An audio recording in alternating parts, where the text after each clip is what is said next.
This is Viterbi Voices. Coming to you from the University of Southern California Viterbi School of Engineering.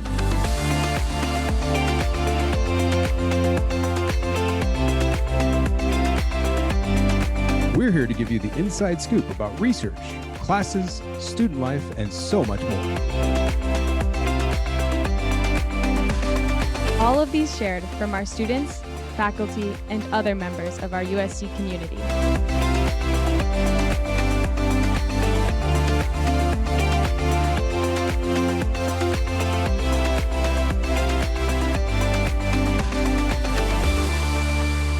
Well, hello, everybody, and welcome back into another episode of Viterbi Voices. This is a special bonus edition, midweek edition of Viterbi Voices, the podcast. My name is Paul Ledesma. I'm the Executive Director of Undergraduate Admission here at the Viterbi School of Engineering, and different than any of other episodes, this special bonus edition doesn't have Emily with us here today. She's fine, doing well, but this is a conversation about admission decisions, and joining me today are the undergraduate admissions staff, and I'm going to let them introduce themselves so you can understand what they sound like as we're going to be discussing all of the admissions decisions that are about to come out. So Becky, why don't we start with you? Hello, my name is Becky. I'm the Associate Director of Undergraduate Admission. Thank you for listening, and excited to maybe answer some of your questions that you might have about admission decisions. My name is Angie. I'm the Senior Assistant Director. Thanks for tuning in today. Hi, my name is Stacy Badger. I'm the Assistant Director of Undergraduate Admission. Excited to be here today. And I'm Michael Cox, also Assistant Director of Undergraduate Admission. So let's talk about the elephant in the room. It is so with full transparency, we're recording this in the afternoon of Tuesday, March 22nd. I believe this is going up on Wednesday, March 23rd. So it's essentially rounding out the near end of the month of March 2022. Admission decisions for the first year class of fall 2022 will be coming out and released in admission portals on Friday, March 25th. So let's start there. Let's talk about what's about to happen, how technically it's going to happen. And also, before we get going any further, let's discuss what's happening with transfer decisions, because those aren't happening. So Angie, could you give a quick update of what's happening with transfer decisions and what those students can come to expect, and also why the rest of this conversation is not pertinent to transfer applicants? Sure.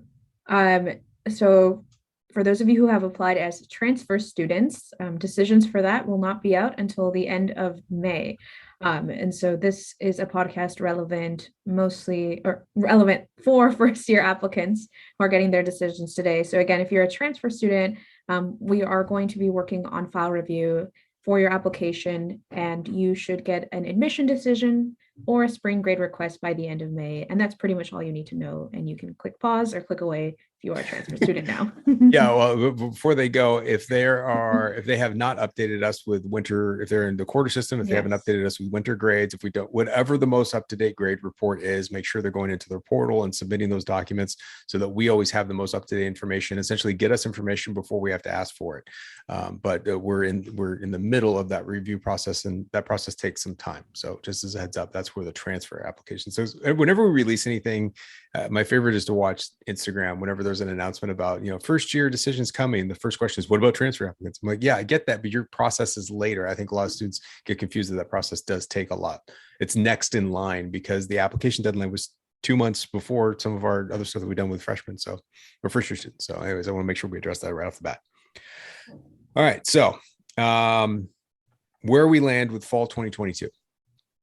First off, right where I get a frog in my throat. That's perfect timing. Good stuff. We have one of our largest applicant pools for first year admission in the history of the Viterbi School for this year for fall 2022. One of our most competitive years for admission we've ever seen. I believe it's, of all time, it's the second most competitive class we've ever seen technically. A little over 14,000 applications. Michael, correct me if I'm wrong, 14,191? Yep, right on the money. 14,191 applications for our first year class. While it is, as I said, full transparency, a few days out from the final decisions, I don't have the final admit stats, but it looks like it's going to be a little under 10% of an admission rate this year. So a little under 10% of an admission rate.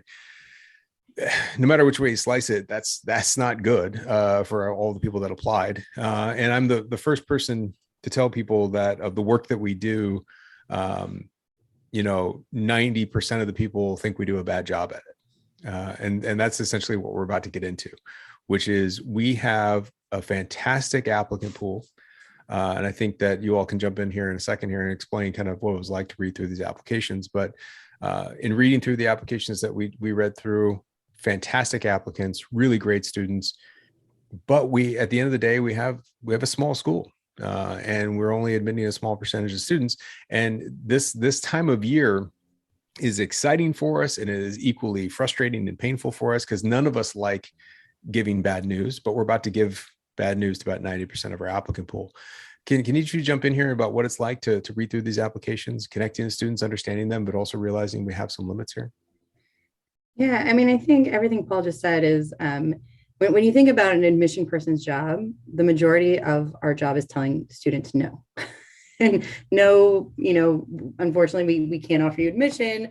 And, when we're admitting less than 10% of the applicants, it does get really frustrating. On the other hand, it's really exciting to get to offer some students admission and see their excitement and work with them throughout this process. But personally, when I was reading some of our files earlier this year, these students are amazing. All of you are so amazing in the courses you're taking and the rigor of the courses and the leadership roles you've taken on. And so it does get really difficult at times to look at, thousands of qualified students knowing we can only admit a handful of them. And so it does get kind of sad at times, especially when a student you really wanted to advocate for, maybe the university just doesn't have the space, or we just aren't able to offer that student admission. And I think at times that can get really frustrating. But I did want to at least put it out there that so many applications that we read this year were so impressive. All the hard work that you all put into your applications and your 4 years of high school, and really, kind of going above and beyond what a lot of high school students are doing. And so, whether you're offered admission or you're not, just be very proud of yourself. I want to congratulate you on all your successes, and whether you're at USC or at somewhere else next year, we definitely wish you all the best and all the success that you could possibly have in college over the next 4 years. I think Becky said most of it all, but it just to add to that is I think students who are not admitted will often ask, what else could I have done, or what did I miss? And the reality is nothing. You put everything that you wanted to, you did everything that you could in the last couple of years, in the last few months, you put all of this hard work into it. And really at the end of the day, it comes down to space in the class and space at the university. So it's not because you're not qualified. At the end of the day, it boils down to, we have a small class and we can only admit a certain handful of students. So Becky said it all. And I just wanted to add that really quickly. Yeah, I think that one of the hardest things that occurs to me in this process is from the outside looking in, a family, set of parents, a student themselves, family members, grandparents, they look at a student in their life that's applying to USC or any selective institution. And I think the question they're asking themselves is, does this student deserve to be admitted? Have they done good stuff and therefore earned admission at the university? And we can get into a longer conversation about, how individuals define merit and what the idea of meritocracy and what people deserve and what they've earned. And I think at the end of the day, regardless of any individual kind of subjective decision on that, because a lot of that is based on someone's relationship, right? Whether, of course, you love family members and you think they should do great things, and of course they will. We're at the other side of that, which is when you read this, and no matter how you go through this process, you end up realizing that way more students deserve to be admitted than we actually have space for. And so I don't want students to equate being admitted with validation. And I think that's what Becky was getting at, also what Angie was referring to. This is not like we've deemed you good and we've deemed others not, or I guess that's the way we should say, is that if you've not been admitted, that doesn't mean you don't deserve it. It doesn't mean you haven't earned it. Matter of fact, I'd venture a guess that somewhere between 75 and 80% of our applicants have done all the work that they need to do when we talk about our minimum eligibility standards and our information sessions and all the work that we do. They've done that work, but now it's about selecting a really unique group of individuals that can come together. And it is a subjective process. So here we are. 9 out of 10 of you listening to this are going to receive bad news on Friday. And that is the hard bottom line to this process. There's no way to make it sound any better, because that's exactly what's going to happen. The process by which that's going to happen is going to be through your admission portal, but do not continue to refresh your admission portal throughout Friday. There will not be a specific day or there will not be a specific time that it will be released, because it's all kind of in a computer system that takes a little while to upload and process these things out. However, you will be emailed when your admission status has been changed. So don't go to the server. Don't try to log in. Don't keep refreshing. That will cause problems for you and us and likely others if things go wrong. But wait for the email that you're going to receive. You receive an email from the university on March 25th. It will likely be later in the afternoon on purpose. We don't want you to be worried about this while you're in school. So that's one of the main things you should recognize, is that on purpose, we're waiting for you to be out of school. That's our goal, is get out of school, not let it affect your academic day. We want you to get out of school, and we hope that you'll be with friends and family when these decisions roll out. You'll receive an email. That email will prompt you to go to your portal when there is a status change. So when there's a status change, you'll get there. The email that everybody receives is exactly the same. It's not like one of you is going to get one email that like shows you that whether you're going to be admitted or not. It just says there's a status to your admission or your portal. What if it, anybody know the exact wording? Update to your status. An update to your status. Thank you. There's an update to your status on your admission portal, and you go to that and you receive that decision. So 9 out of 10 of you are not going to get the news that you want. Let's talk about what happens next, because that's the majority. First off, what are our best pieces of advice to that student that just opened up the admission decision and it's not what they were hoping it to be? Your feelings are valid, first of all. Whatever you're feeling, angry, upset, sad, some of you are just going to be like, oh, well, that's another decision that I got, or it's going to be neutral for you. Whatever you're feeling, those feelings are totally valid, because tis the season to break a lot of hearts from many colleges right now. Other thoughts? My advice would be take a second, take a breath. Yeah. Think about it. Think about your other options. If, we were not able to offer you admission to USC, what are your other options? What are some other schools that, good schools that you've been offered admission to? And kind of take a second to sort of absorb the decision. But then also read the information in the letter, because there are, steps that you can take. If USC is something you really had your hopes for, there is an appeal process. You are welcome to appeal the decision, and it will be considered with new information. And so, but just really read through those frequently asked questions, see what other options are, but take a second to kind of think about, okay, if USC doesn't work out for me, because there is an appeal process, you can think about transferring next year, but what are your other options? Where else have you been admitted to? What are some of the other schools that were sort of in your top schools that you wanted to attend, and really just sort of absorb that information, just to kind of see what a plan could be for you in the future. Yeah, let's break this stuff down. You have valid feelings, and let's take a minute to absorb it. Those are the two I want to focus on for a quick second. We've talked about a lot about this within our office, and I don't want to be insensitive to families that are dealing with real and true grief right now. However, the process of receiving this bad news, often a lot of you will actually go through typically what's referred to as the 5 stages of grief. This is the Kubler-Ross model in kind of in kind of psychology 101 classes out there. And those stages of grief, for those of you that haven't been aware of this, is denial, anger, bargaining, depression, and then eventually acceptance. Now, does everybody go through all of these? No. Do you go through them in a specific order? No, not necessarily. But I do want you to recognize how this ends up happening. Denial. Oh, this can't be right. It's a common thing. Oh, they must have gotten something wrong. There's a mistake. There's a mistake in this. And this is how family members usually, when we can read this, actually, when we get some of your contacts or you call us, we can hear this in your voice.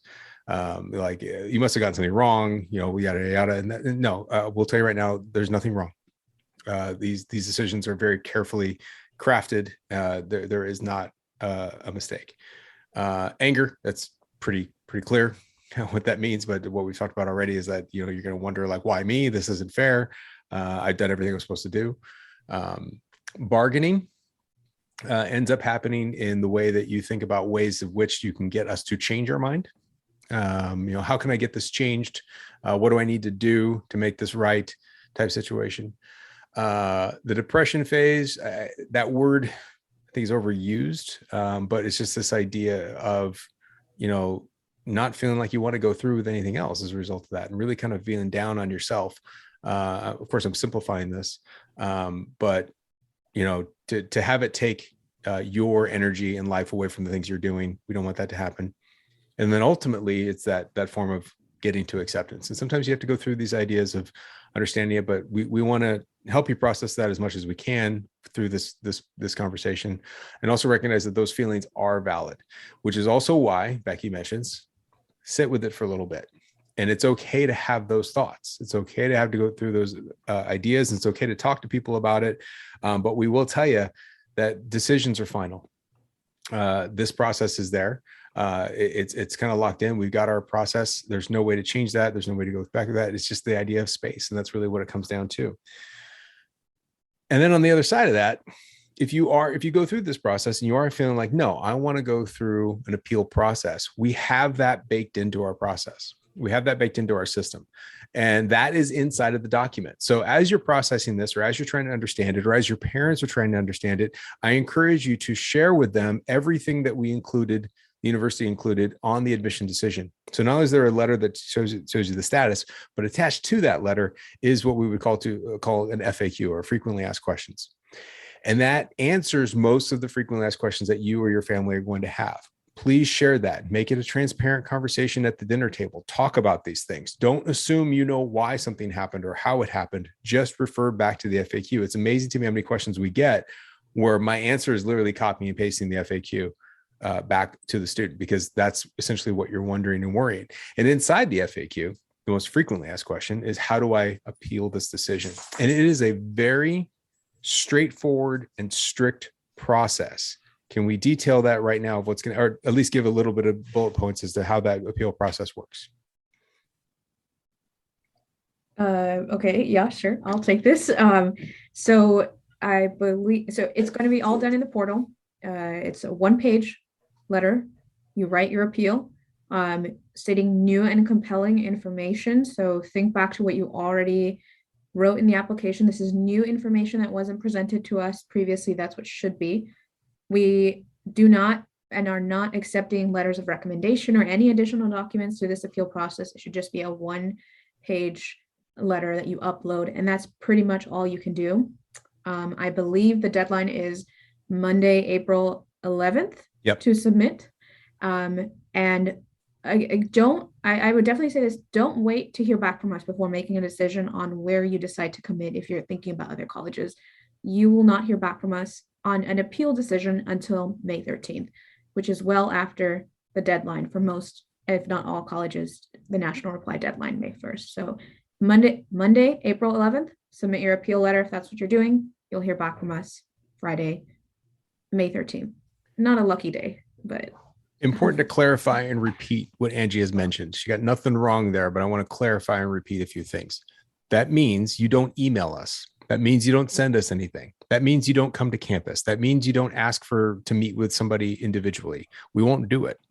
And not because we don't want to, it's just that our process is very clean and it's inside the system, meaning you go through the appeal process inside the portal, you submit the specific document that's been requested of you. The only thing that we didn't mention is that if you haven't sent mid-year grades, we do need to see those as well. If you have not submitted those as part of your other application process. And there should be no other supporting information. No letters of recommendation. There should be nothing else. Just submit the things that we asked for, and that is due by April 11th. You will not receive a decision on that appeal until May 13th. My days are all off. May 13th, which means that, yes, you will need to choose to attend another university in that time period. And if we appeal it, then we can talk about what your next steps are. Did we get anything wrong there? Anything else we want to cover? Okay. Now, beyond that, if you have decided that you go through this process and you start exploring, and that's the thing, you're supposed to explore the schools that you have been admitted to, regardless of an appeal. And you realize, you know what, no matter what's going on, you still want to come to USC and study engineering. Then we do have a robust transfer admission process that we would love to engage with you on. If you're still interested in USC, we are definitely still interested in you, and we're happy to work with you in that process. Can we explain what those students' next steps are after receiving the USC admission decision if they want to continue to look into us as a possible institution to transfer in the following year?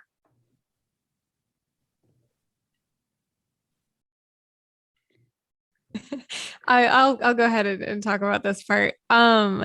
So if you are interested in transferring, if this is what happens and you are interested in transferring, the first thing I always recommend is actually taking a look at our website, because we have a ton of information built out for you on the transfer process, specifically to engineering into Viterbi. So definitely take a look at our website. Everything is built out there, and kind of figuring out where you want to go from there too. I always recommend to students too, community colleges are the schools that are meant to transfer. A lot of times the students, they think that going to a four-year school gives them a better chance of transferring later. But I always say, remember that four-year school is trying to get you a degree from that school, where a community college is trying to get you a degree from another school. So they tend to have more classes that actually are transferable. So look into your options, take a look at the transfer plans, kind of see what works for you. And then after you kind of go through that, start building out a plan, and then you can reach out to us and we'll kind of help you solidify that plan as well, to make sure that you are taking the proper courses, that it kind of makes sense in the timeline that you're looking for, in the timeline that works for you. But yeah, that's sort of the basics of it. And we'll help you build out that transfer plan if you have questions with that too. Absolutely. So the website is viterbiadmission.usc.edu/transfer. It is incredibly straightforward. Tells you exactly what to do. Stacy mentioned people believe that going to a quote unquote better university or a four-year university increases chances. It does not at all. And we can't tell you where to go. That is your choice. But I will tell you that any problem we ever encounter with someone trying to transfer is coming from a four-year institution. Community colleges are straightforward. They're designed to get you out of there, as Stacy mentioned. We will strongly recommend and encourage you to go to a community college for your transferring purposes. You will not run into issues. Case in point, this morning we were all discussing a particular student that did not do that against our advice, is going to a very well-known public institution in the state of California. It's a great school. And because of things happening at that institution, probably not able to transfer to USC because they're not allowing taking the specific courses that we're asking for. There's nothing we can do about that. And that's specific to that particular university. And those types of restrictions do not exist at community colleges. So go to community college. It's where this process works best. It's seamless. It's the best for you. I know that there's a stigma about going to community college that needs to be removed from your brain. It is exactly what we need to see in order to have you start here with preparation under your belt, strong preparation under your belt. It's good education, and it's also meant to transfer. So that's what we want to see. Anything else we want to talk about with transferring? Just to echo what Stacey was saying about the website, it is set up as a step-by-step process to really walk you through exactly what you need to do to transfer. So definitely check out the website. It'll tell you the requirements that we have. It'll give you transfer plans for your specific major. The requirements are going to be exactly the same regardless of your major, but it'll give you some more tailored classes to take so that you're making as much progress as you can towards your specific degree program that you're interested in. And then reach out to us if you have questions, but it really is a straightforward process. And transfer students are a huge part of our community. We accept on average about 150 every year. So, or rather 150 students join us every fall that are transfer students. So they're a big part of our community. You will definitely have many, many other students around you that are transfer students in the engineering school as well. And what I was going to add was this podcast, again, not a transfer podcast, but that same web page will link you off to info sessions, which at the time will, if you're looking at this very quickly right now, it'll be blank, but we hope to have transfer info sessions live again in May, hopefully. So we would definitely recommend you all, if that's something you're interested in, join one of those to stay in communication with us and to learn about those requirements from an admission counselor as well. Yeah, for the month of April, we don't want you thinking about USC necessarily. We want you to consider your options that are available to you with other universities. Know that we're here and waiting on the other side of that should you choose to go down the transfer route. Sometime in April, we'll set up a process for you to be able to go through info sessions with us and to get that advising done so that you can be prepared for your fall semester at whatever school you attend. But that will be in May. And so sit tight, watch our website for updates. And if you'd like more information, you can check in with us at that point. But we will not be able to meet with students to do any transfer counseling at any time in April because we're working with our students coming to USC, and you should be looking at the universities that you're considering. All right. Did we get through all the stuff we want to talk about, and any other advice for that 90% that's out there? Got it all? Okay. So just as a reminder, folks, it's a podcast. We need voices, not shaking heads. There you go. You're all still here. Good. All right. So now let's get to the exciting part. For those that have just or will about to receive an admission decision, my first thing is congratulations. I mean, as we went through this before, an incredibly talented pool of students in a variety of different ways, so many different types of people from different types of places with different types of backgrounds, unique challenges, very unique accomplishments. The ones that we've admitted and, working with the Office of Admission here, it's going to be really cool. It's going to be an exciting class, and we're excited to get you started here. But I think the first thing we should acknowledge is that if you've been admitted to our program, you've been admitted to a number of fantastic schools, universities, engineering programs across the country, if not around the world, and you have great choices. So we're here to help you figure out how to make those choices. And I think that the thing I want you to understand is that the only way you're going to do that is by engaging in the events that we have lined up for you so you can talk to more people than just us. So the first thing we want to talk about is that there are two types of admitted students that are kind of out there in the world. Students that were admitted to the fall semester as planned, and some students that got good news, but maybe it wasn't the news they were expecting, students that are admitted to the spring semester. Becky, can you explain what spring admission is all about if students got that news and what that means for them? Sure. It's a little unique. You applied for fall and you got admitted to spring. So I think sometimes students are a little confused, like this isn't what I applied for.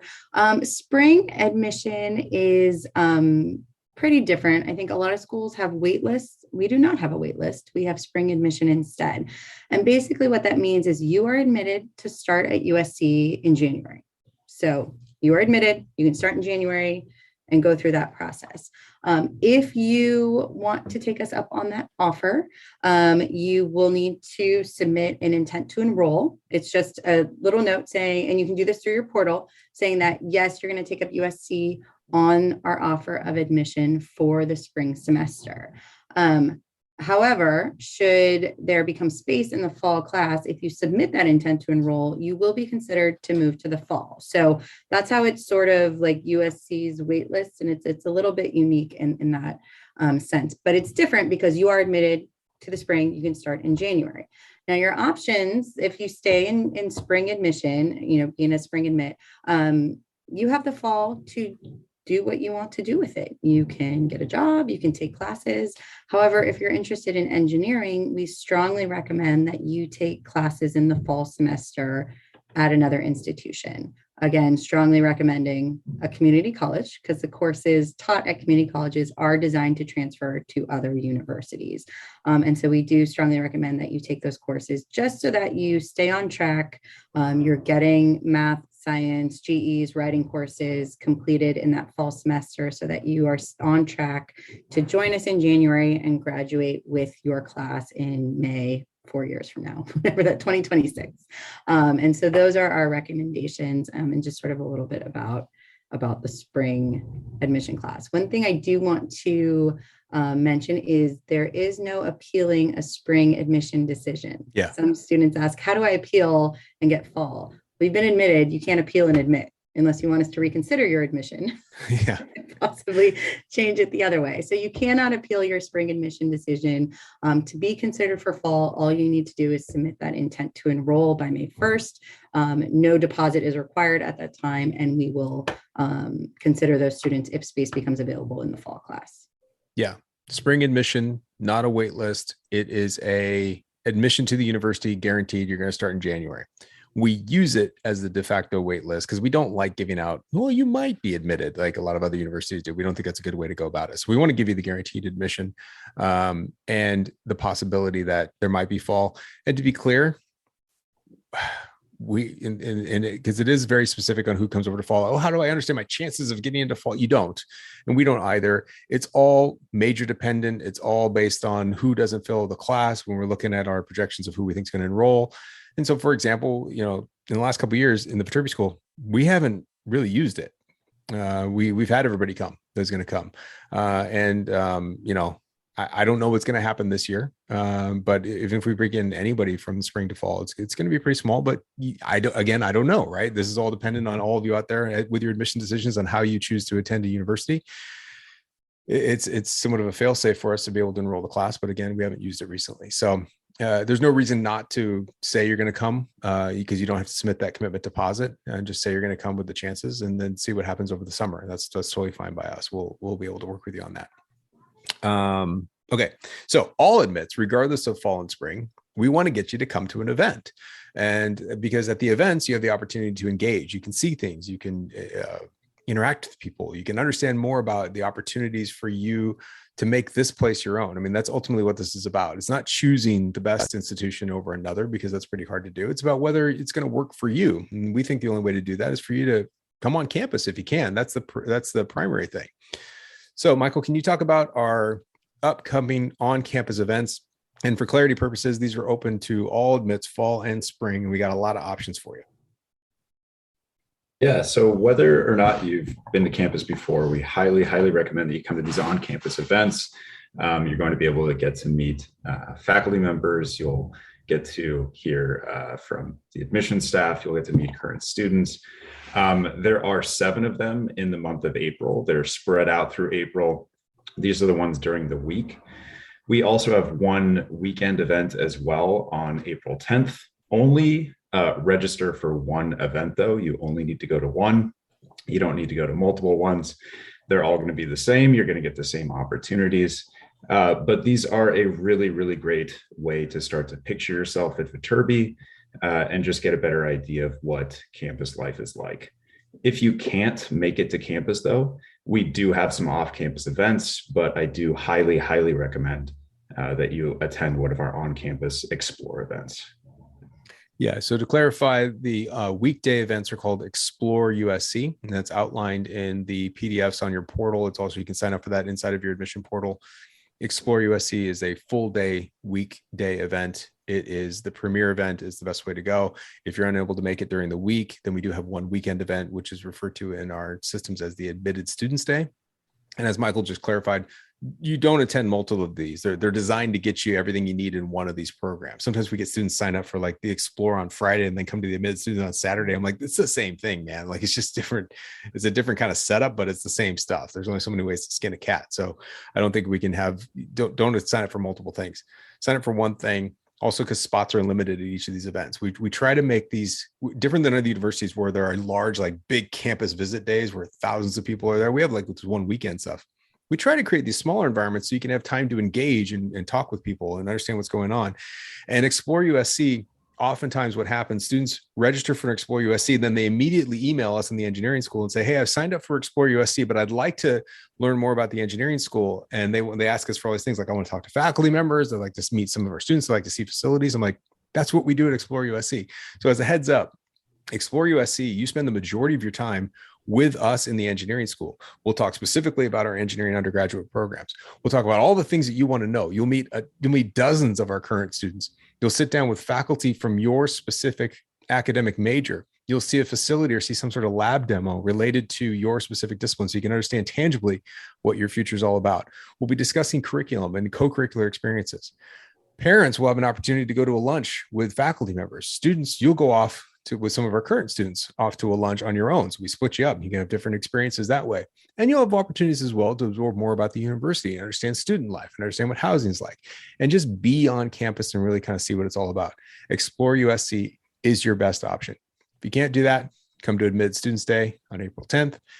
If you can't do that, come to the off-campus receptions. If you want to do off-campus and on-campus, you can, but I will tell you again, there's only so many ways you can ask the same questions and get the same answers. The five of us will be at all of those off-campus, the majority of those off-campus receptions around the country. So if you're unable to come to campus, off-campus is great because we bring as much of campus to you as possible in various cities around the country. And that starts next week, actually. So where are you guys going to be? Stacy, where are you going to be this upcoming spring? I'm going to be in Houston and Dallas, and that will be at the end of April. Okay, Angie? I will be in Portland and Seattle next week. Michael? I'll be in Atlanta on March 30th, and then I'll be in Fort Lauderdale on the 31st. Becky? I'm going to be in Denver on Wednesday, the 30th. So excited for that. It's going to be Wednesday night at a restaurant. I don't know which one. I'll have to look that up. But excited to go to Denver. And then I'll also be in Chicago at the end of April. Right. And our Senior Associate Dean, Kelly Goulis, will be representing us with good information in Boston, in New York, and also in Washington, D.C. I will be present at our Honolulu event and also in San Francisco Bay Area event. And so I think that covers almost every city. I think there's one city that we're not going to, and it's Philadelphia. So unfortunately, we will not be present at the Philadelphia event. However, if any of you are in Philadelphia and need more information, just give us a call. Happy to chat with you further and happy to set up some Zoom calls to chat you through some options because we're not going to be there. But the university will be there. Wait, did someone mention Chicago? Did you say that? Did Yeah, I hear? I'm going to Chicago. Okay. I just thought I didn't hear that. I'm so sorry. Okay. So visiting campus, our off-campus receptions. Now we also, in addition to all of that, if you're not able to do any of that and in supplementing any of that information, we have some virtual programs as well. And I think some of the most important ones are revolving current students. Stacey, you want to talk about the live chat that's coming up? Yeah, absolutely. So on April 3rd, we have a student-run live chat. The time I just need to confirm. I think it's going to be a little earlier in the day because this is a different type of live chat. It's specifically for admitted students. We're going to have students of every engineering discipline there so that you can get the chance to ask any questions about your specific major. The first part will be a little bit more general of what's it like to be a Viterbi student?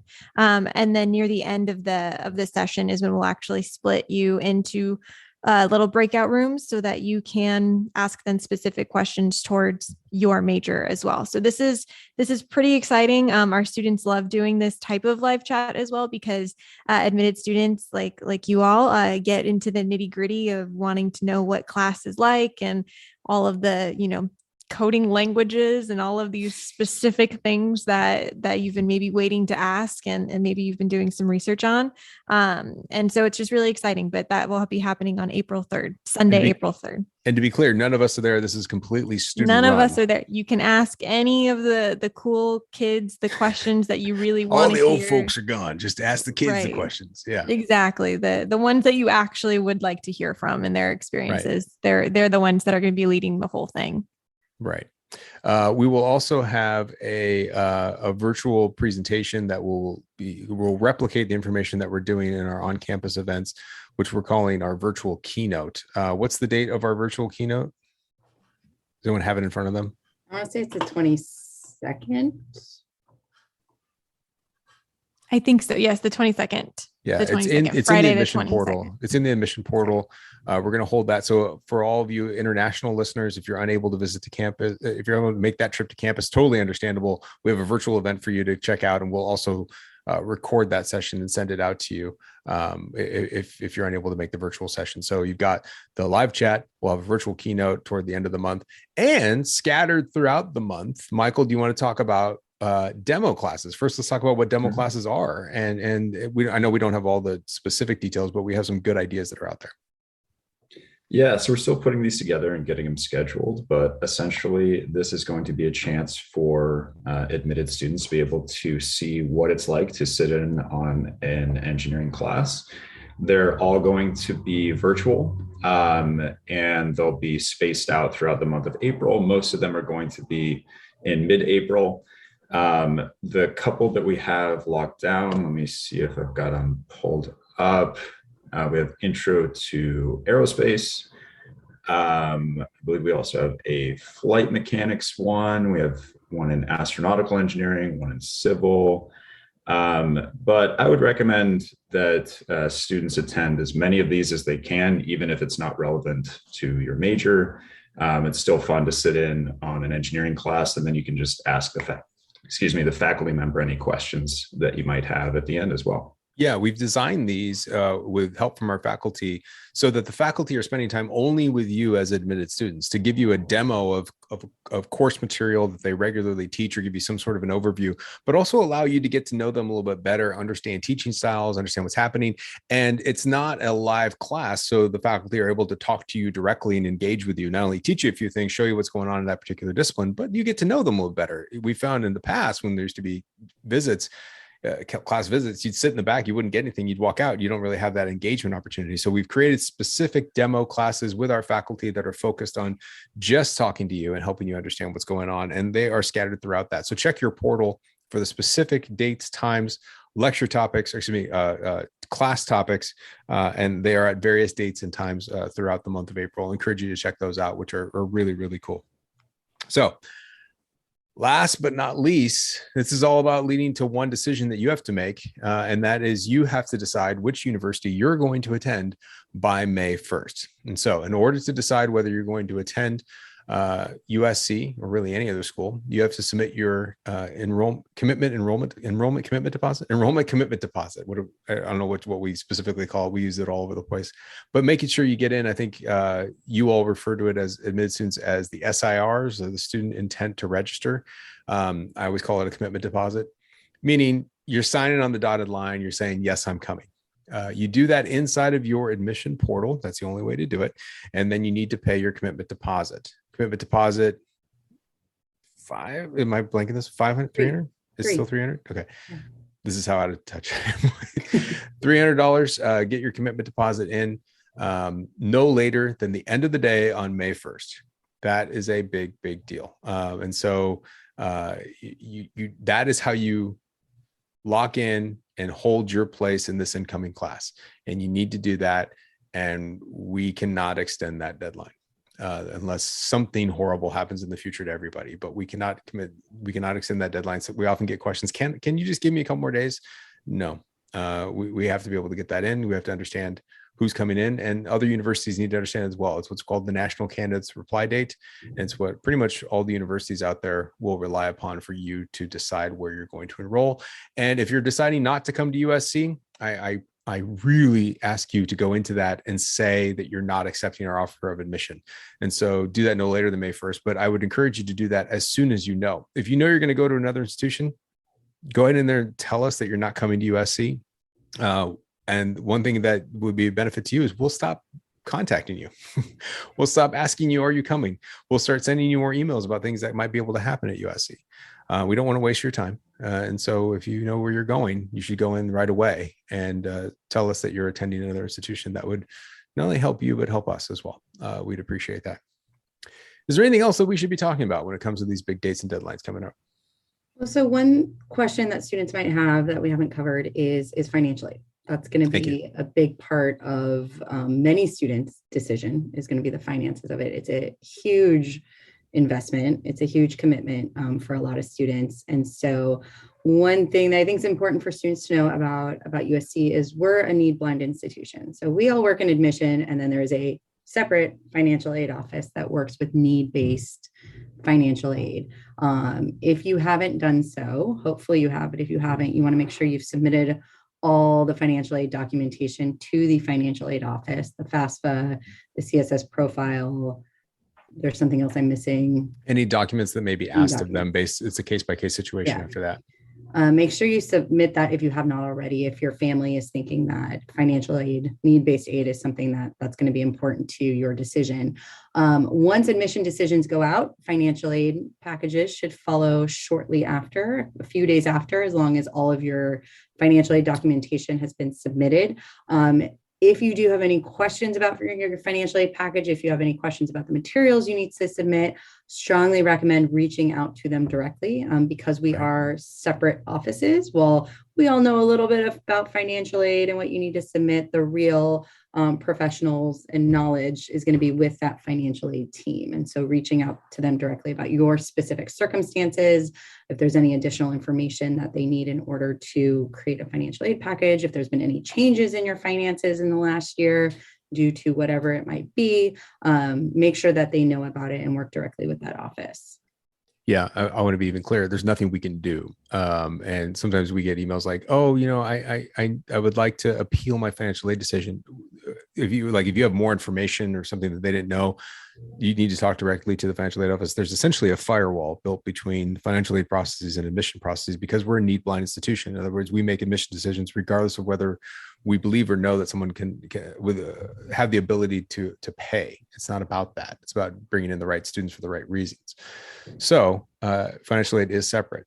The grand majority of you have done all this. You got all your documentation in. And once we hand over who we've admitted, once the university hands over the admission decisions to the financial aid office, they process and package financial aid packages very fast.